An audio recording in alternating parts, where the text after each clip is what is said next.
Where are we? Yep. Hi, everyone. Welcome back to JPWHU TV for Tuesday night broadcast live on Patreon channel. As always, my name is John, your host, as always, for JPWHU TV.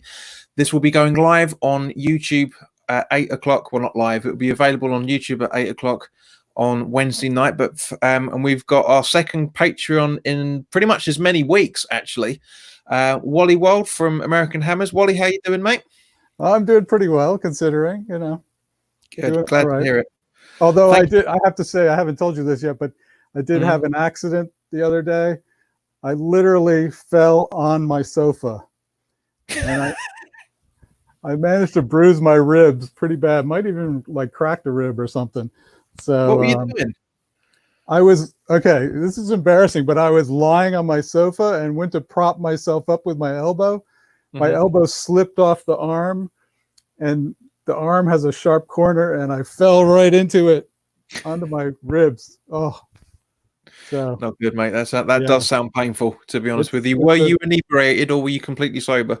I will refuse to answer that question. Just in case the missus is watching. Or... Right. Yes. Yeah. Alcohol could have been involved. Yes. But first of all, mate, before we get into everything we're going to talk about, I just want to personally say thank you to becoming a Patreon squad player. It means a lot, mate. I know I know things are difficult for everybody at this time, but your $5 a month is really going to help. So if anybody that's watching this, because this is available live on Patreon now as we're talking, it's not just for Patreons as well, but I've put this as available to everybody. So if anybody enjoys this and wants to become a Patreon, then by all means, please do. Please do have a look at the tiers. As I say, for those that are watching on YouTube as well, the link is in the description below with the breakdown, both in US dollars and pound sterling, give or take a few pennies here and there because of the fluctuation of the pound to the dollar, or dollar to the pound, I should say. But honestly, Wally, thank you very, very much. It means a lot. Bearing in mind, I don't know you that well because I've only spoken to you a handful of times, and it was very, very gracious you and very kind of you to say that you appreciate everything that I do because I took inspiration from your mother channel. Because you guys were brilliant, and which we'll come on to in a minute. But yeah, it was just you guys have been supportive of me when in the early days because I came on a few times, and actually Tim threw me into the Shark Tank a little bit when he asked me to interview Paul Coburn because Lee couldn't make it in time. Oh, nice. It was the first time technically my first ever time as an interviewee was on American Hammers TV, not my channel. Right. So, but no, it was all good practice. All good practice. It was good fun. No, I'm glad to support, the independent media, and I know you work really hard. I can just tell. So I'm glad to support it, and I hope you can keep it up and keep growing and doing new things. I think it's great, and like I said, I think it's important for these independent creators, media creators, because you can pretty much say whatever you think, whereas like the corporate media has to, is beholden to, they'll. Sullivan will, maybe ding them or something for saying something they don't like. So I think it's important to have, channels like you. And so I'm glad to support it. Thank you. Thank you very much. That really means a lot. I know what you mean about the corporate side of it because I can't, was it? No, it wasn't when Tim came over, but on one of the West Ham Way events, Tony Cottee was the guest. And I asked him a question. I can't remember what the question was. It was about something he said while Mark Ward was talking to him, and I asked him a question, and he gave a very, very good answer, but very corporate at the same point. Because obviously, he's been working with Sky for 20 odd years now. But yeah, I was a little bit disappointed with it, if I'm going to be completely honest with you, because I was expecting a fan style answer, and it was, but there was a lot of corporate behind it, unfortunately. Yeah, I mean, that's understandable. So, but I think it's important to have voices like you, and can say pretty much what you think about the board or whatever. And so I think that's good. So thanks, mate. That hard work, and I know you work really hard because you're always putting out videos and things. So. Thanks, mate. And between you and me and the rest of YouTube, I actually work hard at doing this, and I'm doing my job recently. Hopefully you enjoy This this is my more. this is my oasis. This is my little oasis in the Nice. desert of work. It really Yeah, is. that's great. So Wally, by me, so we touched on it a little bit. So, just introduce yourself, because I know that if the majority of the people that are going to be watching this on YouTube, a lot of them watch the American Hammers anyway. But you're like a golem on that channel. You appear and disappear at random. So, introduce yourself, mate. Tell us who you Yeah. are, where you live, etc., etc. Go for it. Well, I go by the nickname of Wally. My first name is Walt, but when I lived in England long ago, and they used to call me Wally, so I've kind of continued that. And I know I know it's especially in England, it's kind of an amusing name. So I actually like that. So I enjoy getting goofed on and getting a little slated for that, which is But anyway, so I live very close to the town of King of Prussia, which is outside Philadelphia, and so that's why I say King of Prussia. There's a guy came. I don't know if you know this guy Foshizi. You know who that? Yeah. Yeah. So he started calling me King of Prussia. So I kind of like that title. It's good to be the king. So anyway, but it's only because I live very close to King of Prussia, and but anyway, I'm originally from the city of Detroit, and when I was about 10 years old, we moved over to England. My family, my dad's job, he was working for an automotive company over there. So we spent a year in London. And the way I got, West Ham came on my radar was when I was going to an American school in London, which I think is still there. But all the kids, when I first got there, you don't know anybody. And they're all, hey, what's your football team? What's your football team? And I'm like, I don't know. So I didn't know anything about, British football. So, they're like, well, there's, Arsenal and Chelsea and all the big names came out first. And most of the kids, said they liked those teams. But then there was one kid who said, well, there's this team from East London called West Ham. And so this was 1970. So it was 4 years ago, at that time, they won. Basically, West Ham won the World Cup with, Bobby Moore and the crew. So I said, hey, that sounds good to me. So that from that point on, I said I was a West Ham. And I think there was one other kid in the school who was said they were West Ham. Not that we went to any matches or anything. But then, so we spent a year in London. And then I moved to Coventry because that's where my dad's job moved to. And so there, most of the kids were like, and I went to a British school then. Most of the kids were obviously Coventry City supporters. Yeah. So I just said, well, I'm West Ham.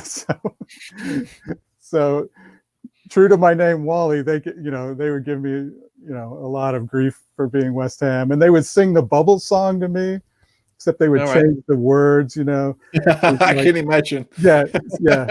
And to be honest, I didn't actually realize, because it was hard to follow teams back then. We didn't have the internet or anything. And especially if you weren't in the same town as the team, they weren't necessarily in the newspaper. So I didn't realize that was actually, West Ham's song that they were singing me about, West Ham fading and dying. so yeah, those were the days. So, and then over the years, when I was when I came back to the US when I was like 17, and then just been in the US ever since. But when I would look at a British newspaper or something, I always check for West Ham, where are they in the standings, did they win? It wasn't that I was following them closely or anything, but they were always on my radar. And if anybody wanted to talk about English football, then I would say West Ham. Then until recently, about 6 or 7 years ago, they started having a lot of the matches on here on the weekends in the morning. And I'm kind of a morning person. So I started watching, the live matches. And that's when first I was just watching all the matches, but then I remembered, I can focus more on West Ham.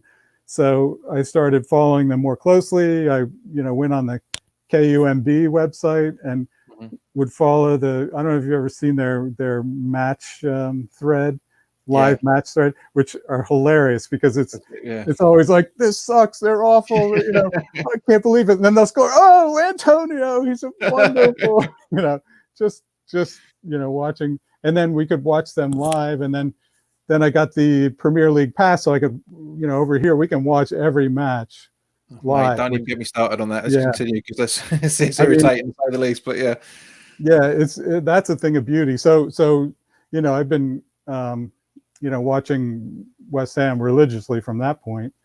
And then I discovered there was this, I had nobody to talk to around here about West Ham. They don't, everybody who even follows, European football are either, Manchester United or Liverpool or Real Madrid or something.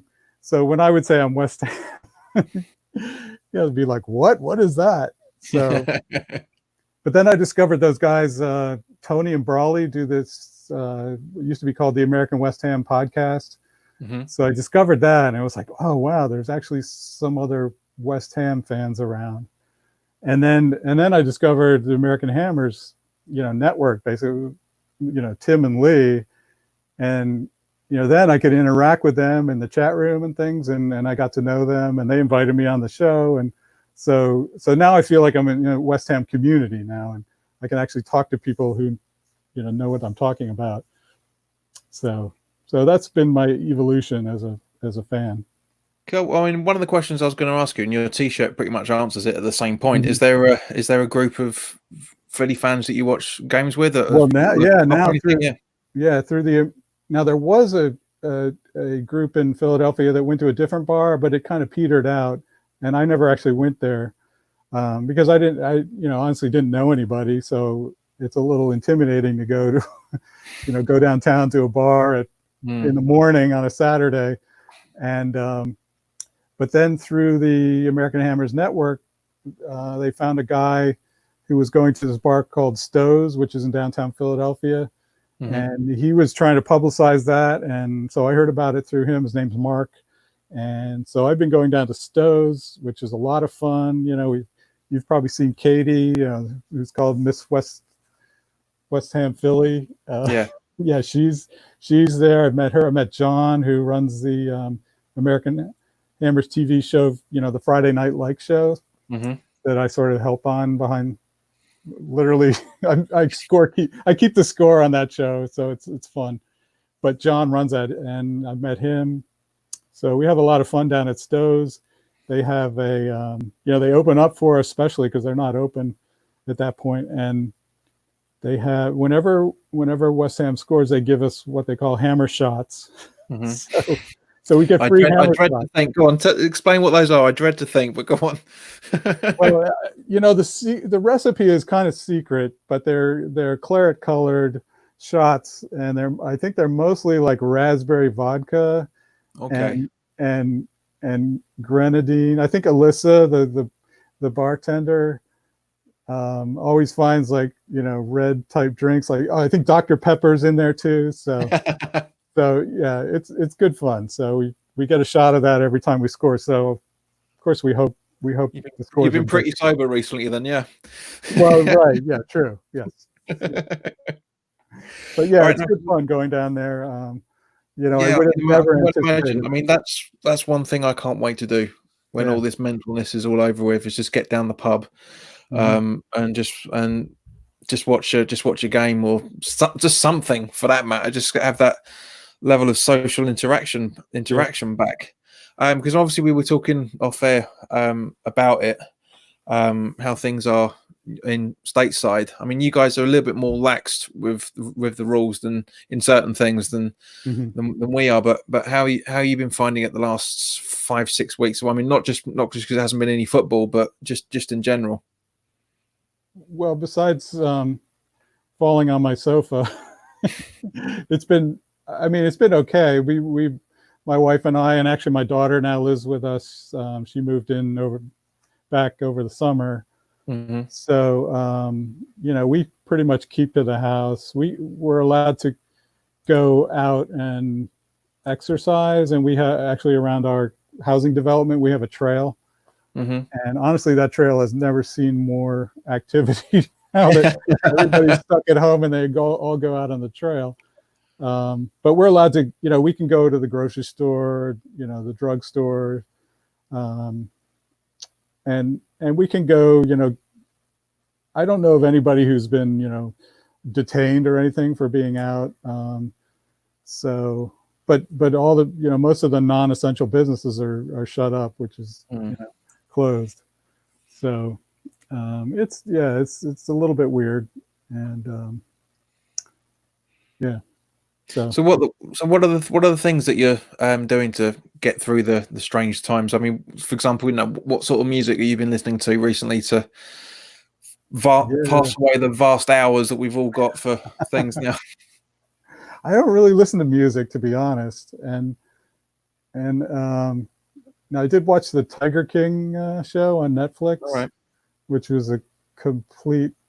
I don't know if you've seen that, but I watched 5 minutes of it and I got bored. Really? I seriously got bored.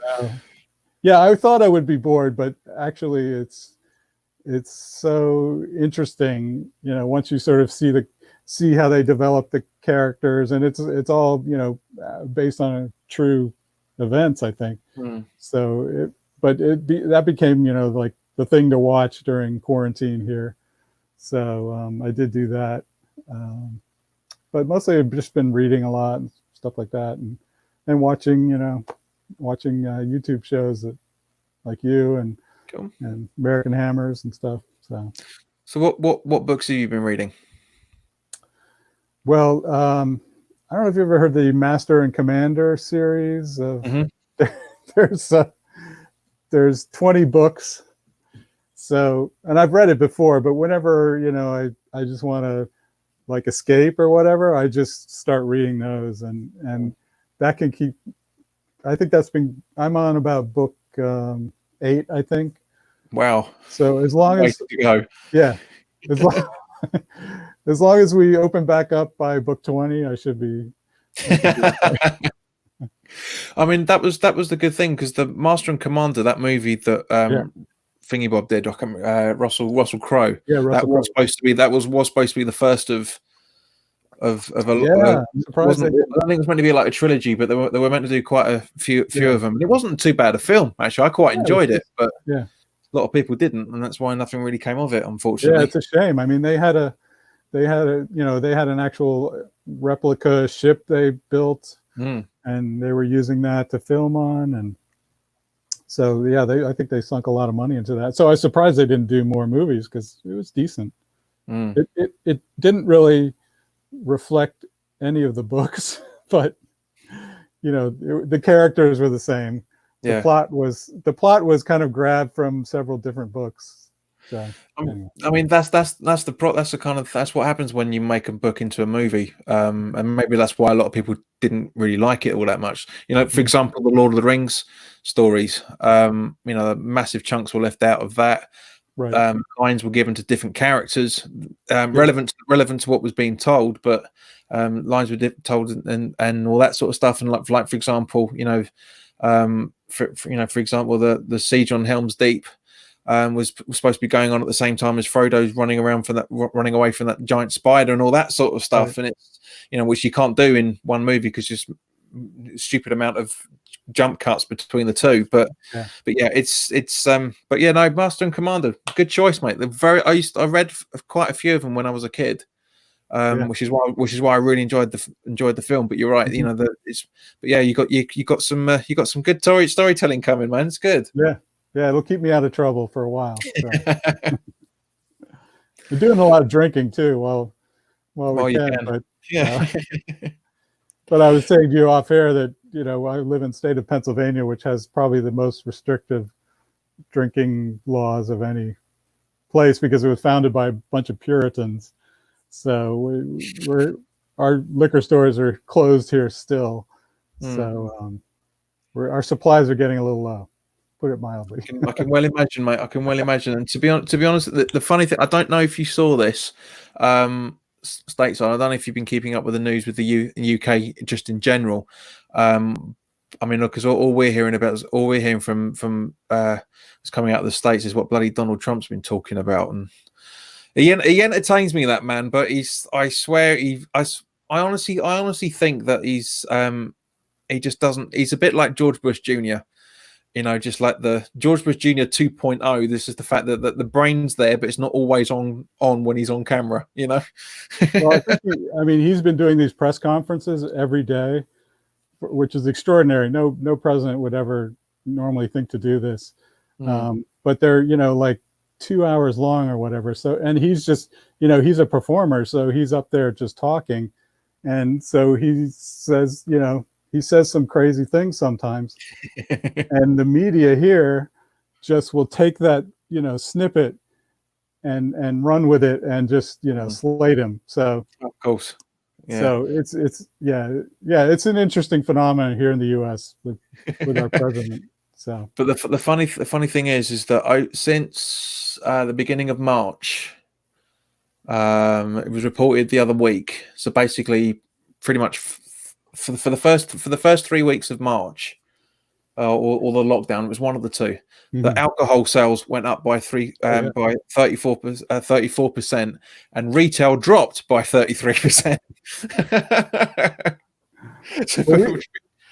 All we have here, a lot of the traffic, if I go to the store or something, a lot of the traffic is like Amazon Prime trucks just zipping around making deliveries.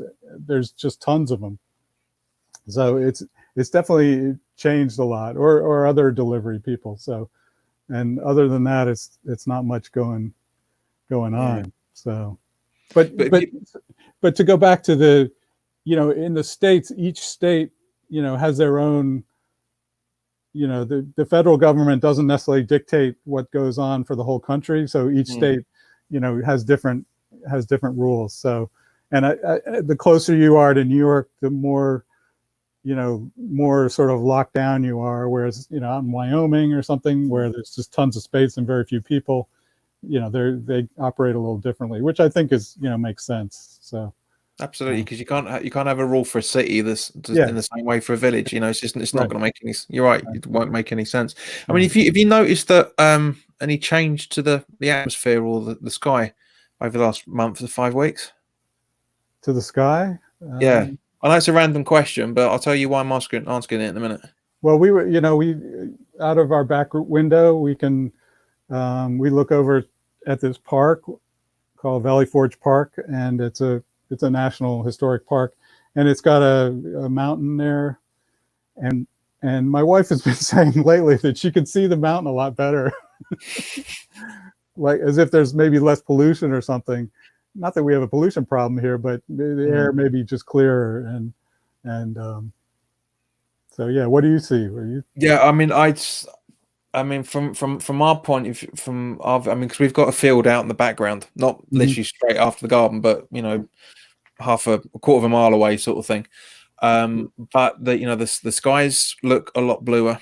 Yeah. There's hardly any vapor trails now for planes.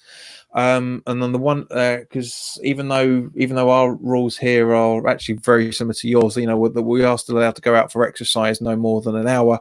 I'm only really, apart from sitting in the garden when the sunshine's been beautiful, I've only really been going out to go to the supermarket once a week, and the air feels fresher. Now, I don't know if that's because I'm just sitting, because I'm away from the house. I mean, because I'm sitting out in the garden, and it just smells cleaner.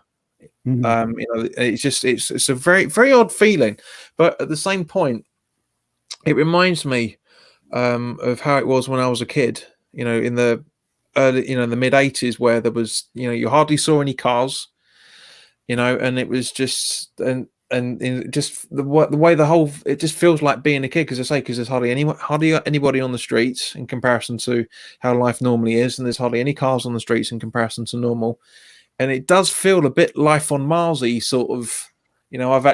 I've traveled back to the early 80s sort of thing. It's been quite bizarre from that side of things, but so part of me selfishly hopes that this lasts for a lot longer than it will, because it's nice to have a fresher atmosphere around there and stuff. And it was even reported a couple of weeks ago that air pollution has dropped significantly since the beginning of March for London.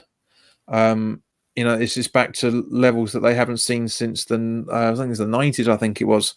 So it just shows you how busy London was, and in comparison to how things are. But let's talk about West Ham stuff, because I don't know. Again, I don't know how much you've been keeping an eye on recently, but it was confirmed the other day that the new seating for the Bobby Moore and Trevor Brooking, because apparently they're going to be bringing them forward to try and square off the pitch and try and bring it slightly forward, are now ready to be installed.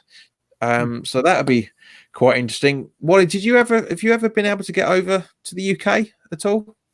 I mean, I've been to the UK, but I have never seen a match in the UK. The only time I've seen West Ham play. I meant to say in the last 4 years. I know because you lived there for a little bit, but if you ever, yeah, but even then I didn't. Yeah, but no, I haven't been able to get over. Well, yeah, I haven't seen a match. I was over there one time. My daughter was studying in London, and we visited her. But I think that was right after the season was over, so we didn't get a chance to go to a match. And so the only West Ham match I've seen, I flew down to North Carolina. Oh, for the friendly. Yeah, for the friendly against. They played like a third division American team that called the North Carolina Railhawks. So I don't even know what a Railhawk is. But, I must admit, I was sitting there thinking, hang on a second. Yeah, I went into it not knowing, but I flew down there and saw the match, and that was the only time I've seen them in person. So that was a lot of fun. Was that the tour that Grant did? Avon Grant, was he the manager then? No, it was Billick. All right, okay. So they played in Seattle, and then they flew, and then they went to North Carolina and played there. They played the Seattle Sounders, which is a MLS team first, but then they came to North Carolina, which, hey, I mean, I got to see him, so that was a lot of fun. I think Mark Noble was there, Winston Reed. That was the year like Payet was at the European Championships, the Euros. Yeah. So a few of the top players weren't there, but Andy Carroll was there. I think Manuel Lanzini was there. So yeah, that was a lot of fun. But yeah, it was interesting. Yeah, because it's like the equivalent of me popping on the train and getting to see it, sort of thing. Talking about Lanzini, what are your thoughts of him over the last couple of seasons, including the current one? Yeah, with this, since they've stopped playing, they've been playing a few matches on YouTube. West Ham have, and I think they played the last one at the Boleyn. Yep. And watching Lanzini in that match compared to now, it's just night and day. He was just all over the place, creating, and I don't know if that was because of Payet was there, that taking up, occupying maybe a couple of defenders while he would get more space. But yeah, he just does not look like the same player now, and probably could be that injury he got that was so bad that he just hasn't recovered from it yet. Maybe, I don't know, or doesn't have his confidence, or so. Yeah, I'm disappointed, to be honest. Yeah, so. I mean, I know what you mean. It's like what Alex said the other night for the semi-final of the Sunday night. Talking, I'll have to put my hands up just to make sure. Thinking with those 6 inches. Because that's. I loved it. It was brilliant. Everybody was laughing, but Alex didn't get it until John explained it to him. Ian Bishop said that, and he's a ex-player, so you kind of wouldn't think he would go that direction. But he was great. Ian Bishop was great. He's a Scouser, so we'll jump at the chance of he was great. Play like that. But Alex was absolutely right when he mentioned it, saying about that psychologically it takes longer to recover from an injury than physically. I mean, I know where he's coming from. For me personally, 10 years ago, I tore the cartilage in my knee, and I had to have surgery on it. And still, even though it's been a decade, I'm not trying Oh not to yeah. do fluent exercise because I still exercise, but I used to cycle a lot. I used to play tennis a lot when I was Mhm. a kid. Um, and it's to stop doing that for a decade. It's been hard, but I don't want to risk it again. I don't Yeah. want to have because I'm gonna have to have my knee replaced at some point anyway. But Oh really? Oh I'd wow. rather I'd rather be at the last knockings than Yeah. go cycling for 3 hours every other weekend and have to have it done by the time I'm 50. It's just Yeah. Oh, that's a shame. Yeah. yeah. I, I mean, I it's play I play volleyball, or mhm. actually not right now, but I still get out there. I play in a league. Um, but about 10 years ago, I dislocated and broke my ankle, and I've never been playing at the same level since. So yeah, so I understand the injuries will do that too, and also yeah, you're right. I'm afraid to do it again, even though I still play, but I don't go all out like I used. I don't play as hard as I used to. So Mm. just because I don't want to get injured again. So I can understand what's in Lanzini's mind, but it's a shame. Yeah, it is. I mean, I've been a big fan of him, massive, massive fan of him, right from when we had him on loan under Allardyce, and then when Bilic signed him permanently for that last season, and watching him in that Europa qualifier, that still makes me laugh, man. The first time we went through the Europa qualifiers was because of the fair play rule under Allardyce. Right. How did How that is that happen? I don't. possible? Yeah, but I think we had to enter like in the first round, and That's and they right. they Yeah. played in like Andorra and Malta, and then yeah. We were the least amount of we were the team out of the whole Premier League that includes teams that play a lot nicer than we do. We were the team that got the least amount of bookings and the least amount of Wow. fouls under Wow. Allardyce. Yeah, that's amazing. So It that's how was. that. I always wondered how that worked at that time. I guess that was a unique situation, but so it was the least cards and least fouls. Is that Yeah, it was interesting? basically just the most well behaved team out of that Wow. season. The same way that how Fulham got into the Europa when Roy Hodgson took them to the Europa final. It's the same, exactly Oh. the same sort of way. Now Fulham, I can understand because I mean, they're a team that are quite close to my heart. Fulham, Mhm. because I grew up in southwest London.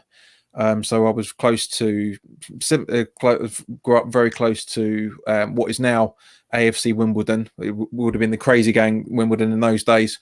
Mhm. Um, so it would have been there's the same thing, sort of Arsenal fans, Liverpool fans, a few Wimbledon fans, many Chelsea fans, a few Man Uniteds as they always are for London, and likewise with Liverpool. But yeah, it was heartbreaking to see his decline over the last year or so. I mean, I Yeah. still think he still has moments every now and Yeah. again, but yeah. So for whenever the transfer window comes up again, who are the players that you're kind of thinking we need to be selling? Well, yeah, I think probably Lanzini. I really like Anderson. People talk about selling him, but I don't think we could get what we paid for him, and I really like him. If somebody could, you know, just light a fire under him again, like you know what I think what it was his first year, he was paired a lot with Anautovic, Yeah, and Arnie would always be like, yo, you know, if he didn't give him the exact right pass or whatever. yeah. And originally, I thought that was counterproductive. And I thought this year without Arnie, he would, Anderson would be more comfortable and, more confident or whatever. But I think the opposite has happened. So my theory is that he actually needs somebody like yelling at him. so, Well, so he's got about 50,000 people, mate, at the minute. yeah, maybe somebody on the pitch yelling at him. Anyway. So Yeah, I yeah. know what you mean. I mean, I've seen Alera have a few words with him every now and again as well, for Mm-hmm. that matter. Okay, good. Yeah. But yeah, I mean, but yeah, Arnautovic sulks quite a lot as well, for that matter, which is why I when loads of people were talking about him recently, I was like, God's sake, not again, please. Yeah. And likewise, but I say Alaire sulks as well. He really, really does. I mean, Yes. Yep. if you do ever get a chance to come over here and Alaire's still Mhm. with us, watch him, and he sulks a fair bit. Yeah, I believe it. Yeah. It's a real shame, but I understand at the same point why he does, because he's there to score goals, and if he doesn't think he's in a goal scoring opportunity, he's gonna just shy away from it in the same way that Arnautovic used to do as well. Mhm. Um, but I'm massively disappointed with our so-called front three at the minute. With the Lanzini, Anderson, and Yeah. I know Alaire's capable of a lot more, but I'm really struggling not to criticise him because it's his first season with us. Right. Anderson, I know what you mean. He's night and day in Mhm. the same way. His first season, his first season, I thought, right, next season he's going to be superb because he would switch it on, then he would Yeah. switch it off, and then he'd switch Yeah, it me on, too. off, and then he's the same way this season, which is one of the reasons why I'm kind of thinking we should really sell him because while we can get something for him to try and bolster things. But so Lanzini you'd sell. Who else would want to see go? I mean, people talk about, Rice being sold. I mean, I think if we need a lot of money, that we could sell him. I wouldn't want to sell him.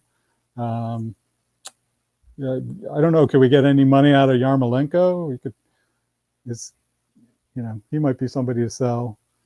Well, I hope so because for me, Yarmolenko definitely goes.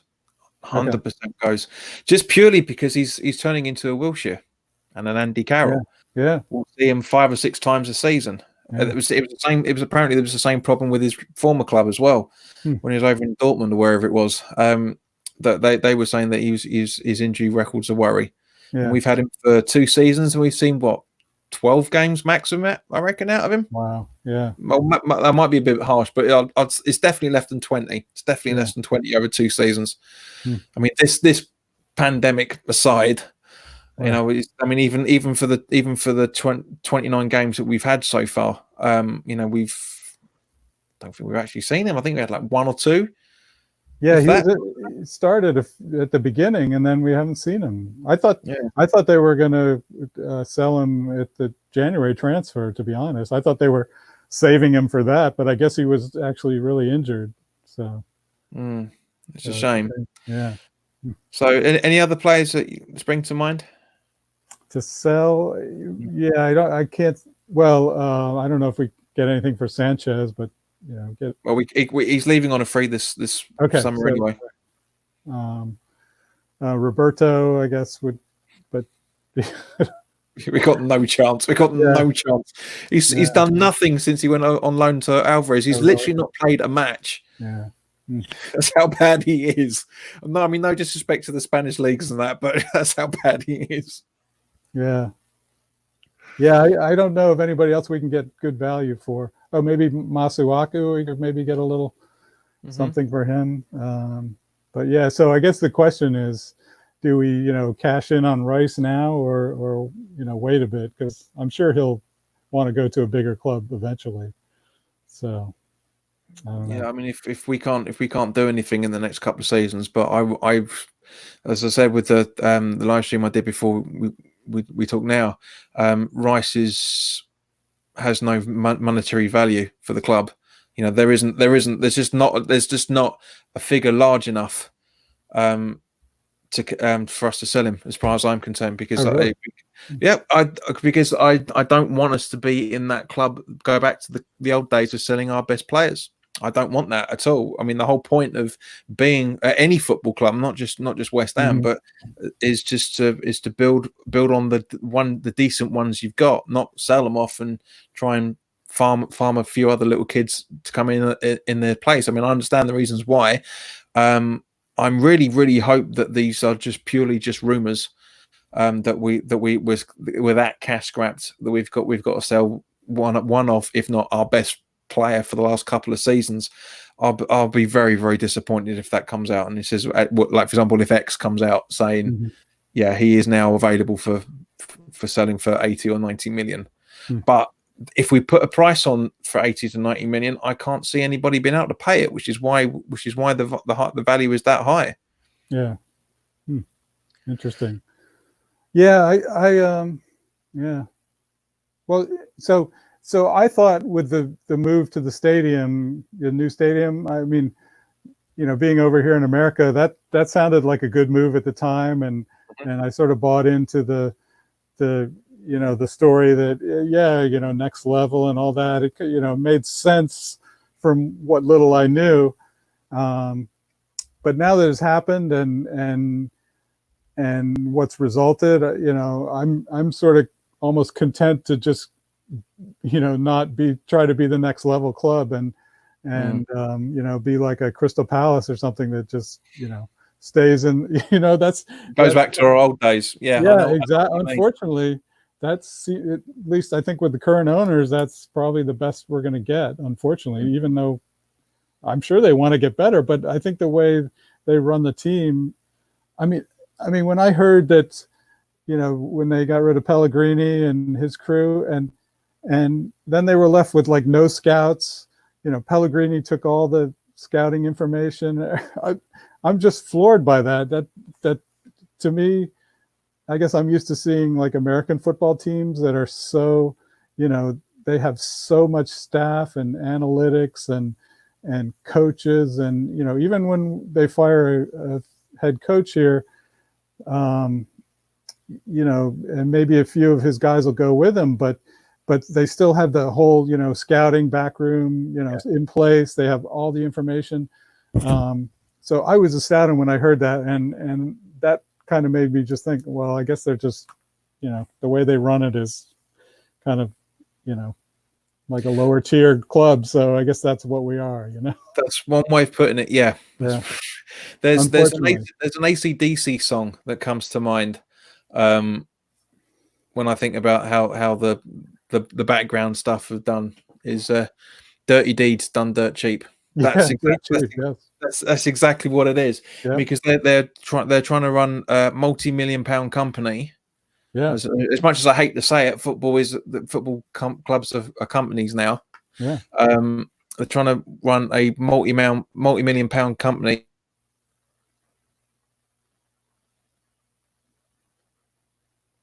Do the absolute basics as much as possible, and try and get as much money out of it at the same point. It's a real heartbreak, especially when David Gold said to the whole fan base that he's, treat me like Uncle David, sort of, I'm a fan. I was born in Green Street, blah blah blah blah blah. But why do all this stuff that? Why do all this stuff if this is what the end result's going to be? Yeah. I mean, so going back to what you're saying about the London Stadium, mate, I was all for the move. Mm-hmm. I'm not gonna lie. I was just like, well, yes, I don't want to be moving. 4 generations of my family being at the football ground. Right. But if this is going to take us to the next level, where we're going to be able to compete with the likes of Arsenal, Spurs, and to quote David Gold,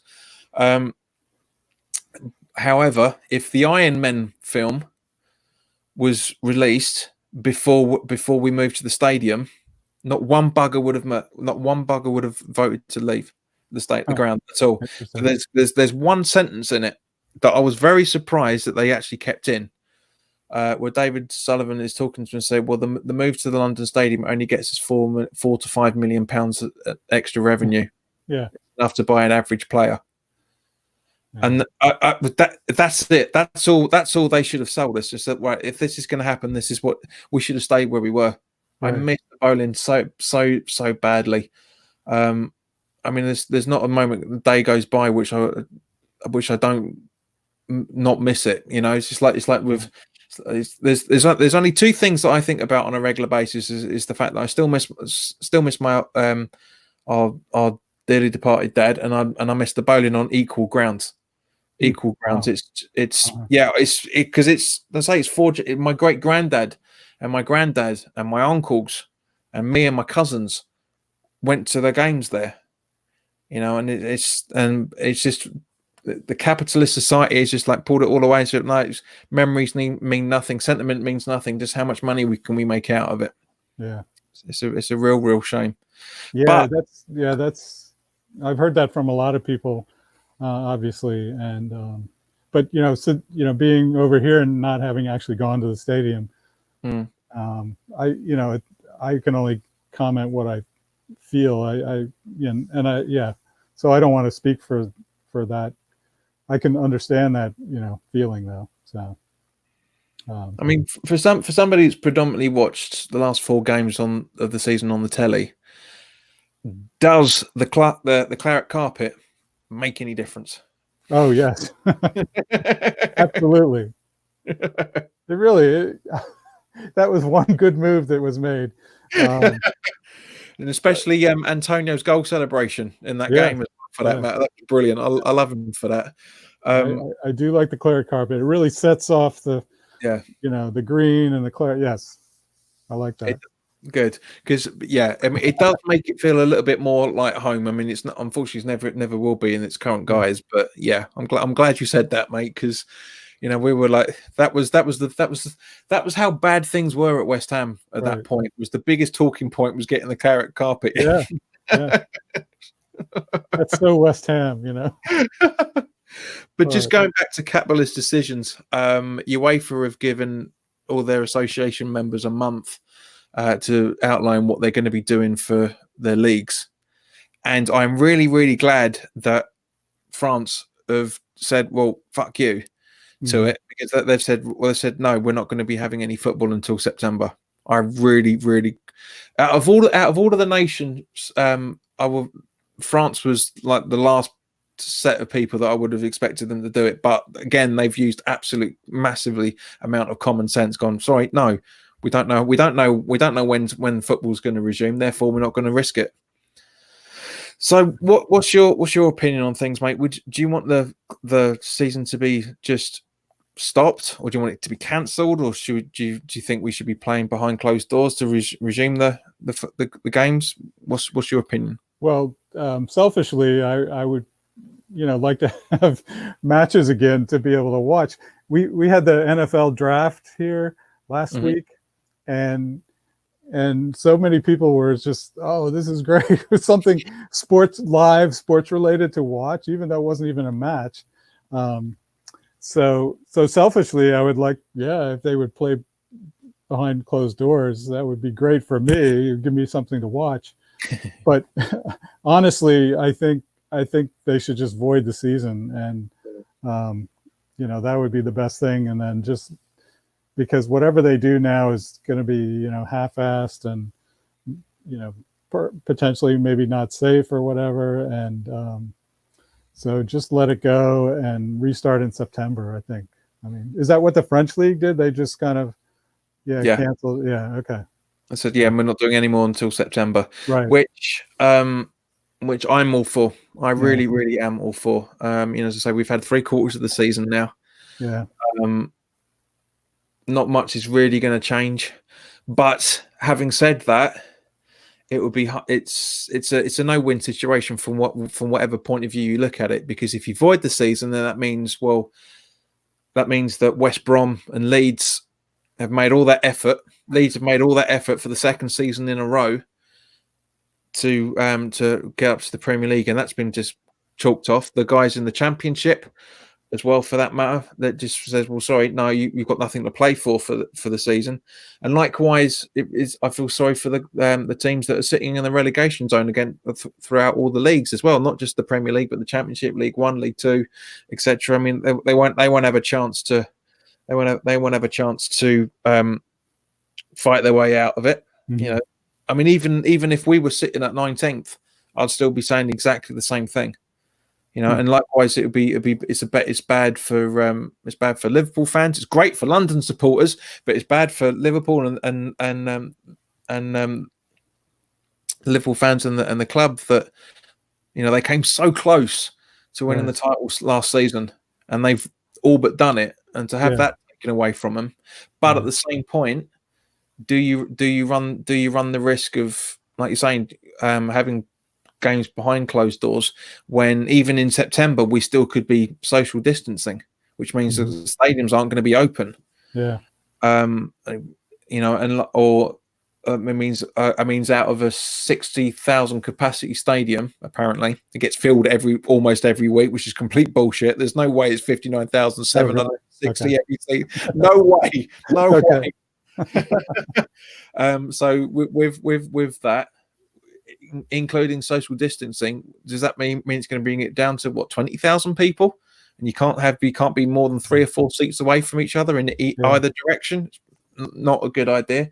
And likewise, as I say, if you void this, if you take the season as is, then as I say, there's so much fight's been going on, and voiding it is exactly the same thing. So it's a no-win situation, unfortunately. But trust So me, Wally, I can't wait.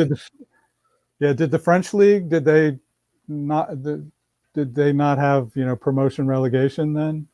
They just voided it? I haven't read the full. I didn't get a Okay. chance to read the full details, but there's basically said that League One and League Two there are just not gonna happen, and Right. obviously likewise downwards. So Okay. it'd be interesting to see what. I'll have to reread it in more detail, Yeah. I as I say, no matter what happens, whatever decision is going to be hard, it's going to be difficult for everybody. And Yeah, I mean, yeah. But somebody's going to get the short end of the stick at some point. I mean, don't get me wrong, mate. I can't wait for football to come back. I've got myself a little projector screen and a little projector now. So I'm wait. Well, it should be delivered at some point this week. So I can't wait to sit there and have a big football screen. I really can't wait for that. But again, being selfish, Yeah. Yep.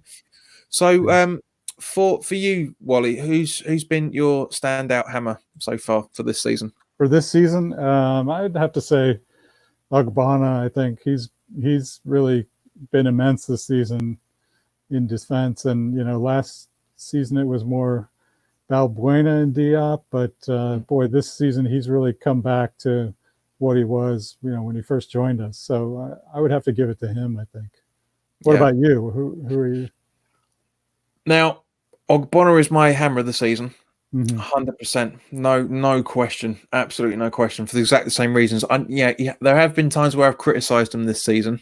He's not been perfect under any circumstances, but for the games where he switched it on, boy, he's been absolutely incredible. He really has.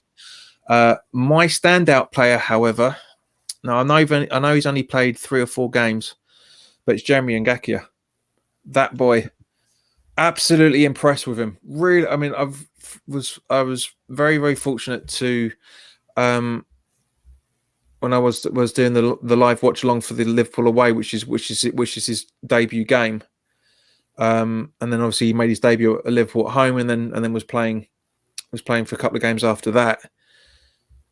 The boy looks not the finished article, because there's still a lot more of his game that he can learn, but exact same way than when Rice started playing the 2 to 3 games, looks like he's been there for a long time. And I'm always, but he's 19.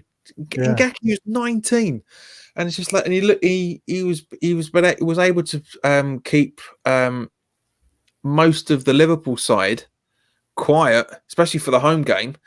Most of them, even though Liverpool weren't exactly firing on all cylinders that night, was able to keep them pretty much quiet. And for teenagers to do that against a team that has pretty much won the table, that